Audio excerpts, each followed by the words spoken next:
नमस्कार दोस्तों, आपका स्वागत है हमारे YouTube चैनल एग्जाम स्टडी पर।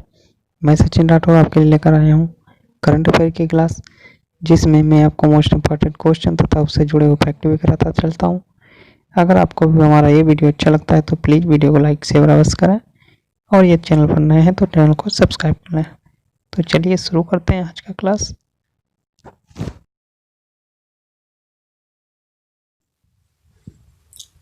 नमस्कार दोस्तों, तो चलिए शुरू करेंगे क्लास को शुरू करने से पहले प्लीज क्लास को एक बार शेयर कर दीजिए।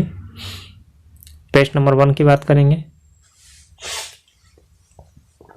निम्नलिखित में से किस अकादमी ने वैज्ञानिक डॉक्टर सतीश मिश्रा को डॉक्टर तुलसीदास चुघ अवार्ड 2020 से सम्मानित करने की घोषणा की है? राष्ट्रीय संगीत अकादमी, राष्ट्रीय शिक्षा अकादमी, राष्ट्रीय सांस्कृतिक अकादमी या राष्ट्रीय आयुर्विज्ञान अकादमी? राइट आंसर है ऑप्शन नंबर डी, राष्ट्रीय आयुर्विज्ञान अकादमी।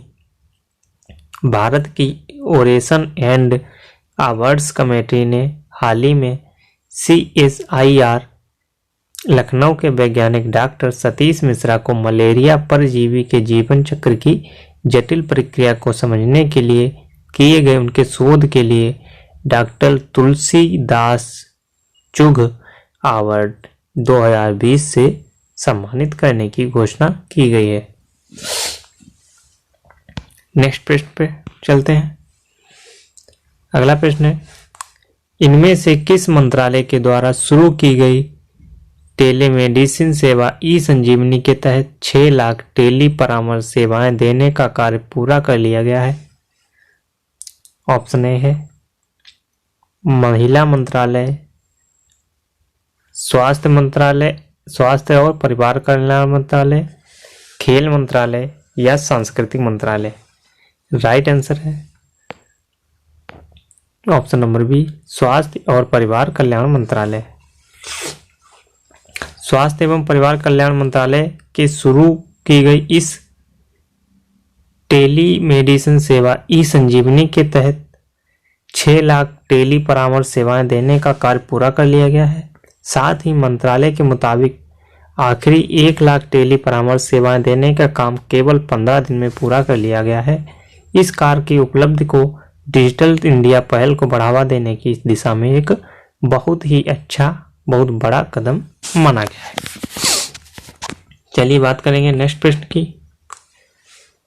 केंद्रीय शिक्षा मंत्री रमेश पोखरियाल निशंक ने हाल ही में किस राज्य में राष्ट्रीय प्रौद्योगिकी संस्थान के फेज 1A भवनों का उद्घाटन किया है? गुजरात, महाराष्ट्र, आंध्र प्रदेश, बिहार? राइट आंसर है आंध्र प्रदेश, ऑप्शन नंबर सी। जो केंद्रीय मंत्री हैं कौन है? रमेश पोखरियाल निशंक ने अभी हाल ही में आंध्र प्रदेश राज्य के फेज A1 के तहत 438 करोड़ रुपए की लागत से NIT हैदराबाद के कई नवनिर्मित भवनों का उद्घाटन किया है। साथ ही केंद्रीय मंत्री ने कहा है कि किसी भी शैक्षिक संस्थान का मुख्य उद्देश्य गुणवत्तापूर्ण शिक्षा के माध्यम से शिक्षण, शोध और जो भी उत्कृष्टता होती है उनको प्रोत्साहित करने के साथ ही समाज की सेवा करना है। अब किसी भी शिक्षण संस्थान होते हैं वहाँ पे शिक्षा सबसे महत्वपूर्ण माना जाएगा, बाकी सारे कार्य बाद में किए जाएंगे, शिक्षा देना वहाँ का मूल उद्देश्य होगा। चलिए चलते हैं नेक्स्ट प्रश्न पे। हाल ही में किसने वीडियो कॉन्फ्रेंसिंग के माध्यम से सतर्कता और भ्रष्टाचार निरोधक राष्ट्रीय सम्मेलन का उद्घाटन किया है? रामनाथ कोविंद, नरेंद्र मोदी, नितिन गडकरी या रमेश पोखरियाल?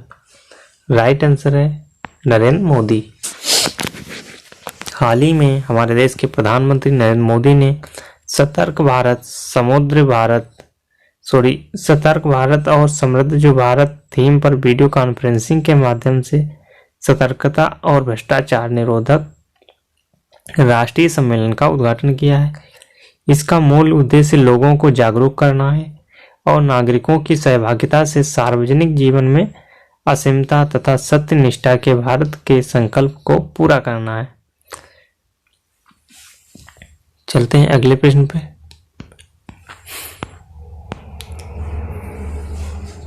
केंद्रीय शिक्षा मंत्री ने किस IIEST में DST IIST solar PV hub का वर्चुअल उद्घाटन किया है? राइट, इसका ऑप्शन है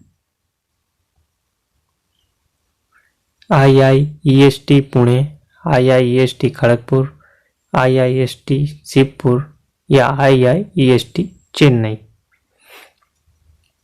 ऑप्शन है राइट क्या होगा? Option number C IIEST Shibpuri. जो शिवपुर है, केंद्रीय शिक्षा मंत्री कौन है? अभी हमने ऊपर बात की है, रमेश पोखरियाल निशंक। उन्होंने हाल ही में IIEST शिवपुर में DST IIEST solar PV hub का वर्चुअली उद्घाटन किया है।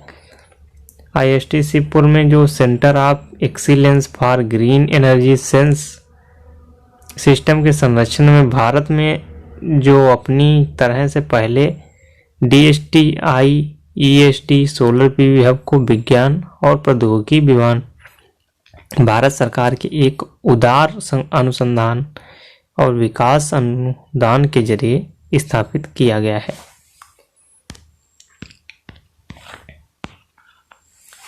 नेक्स्ट प्रश्न है, भारत डाक और कितने देशों के बीच डाक नौवहन से संबंधित सीमा शुल्क डेटा के इलेक्ट्रॉनिक विनिमय के लिए एक समझौते पर हस्ताक्षर किए हैं?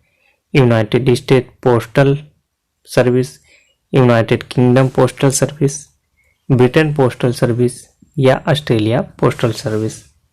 इसका राइट आंसर है United state postal service, option number A. Bharat डाक और यूनाइटेड स्टेट पोस्टल सर्विस के बीच डाक नौवहन से संबंधित सीमा शुल्क डेटा के इलेक्ट्रॉनिक विनिमय के लिए एक समझौते पर हस्ताक्षर हुए हैं। इस समझौते से डाक के माध्यम से जरिए छोटे और बड़े निर्यातकों के लिए निर्यात की आसानी हो जाएगी।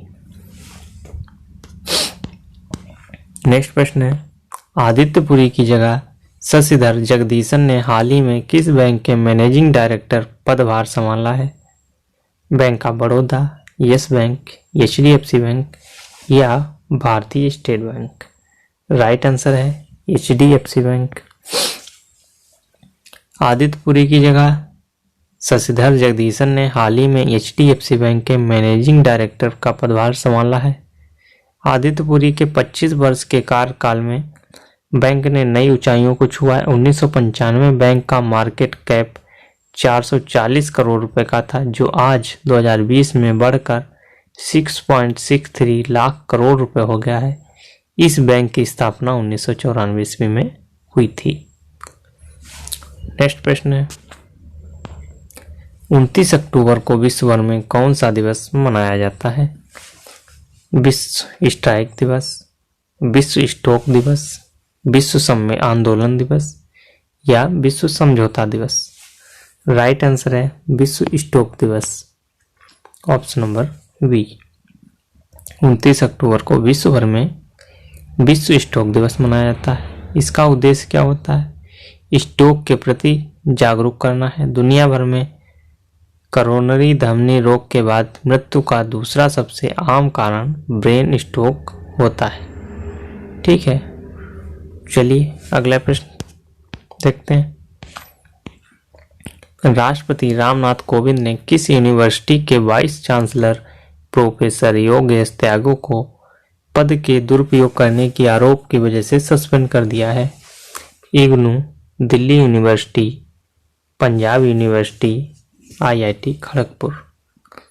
राइट आंसर है दिल्ली यूनिवर्सिटी।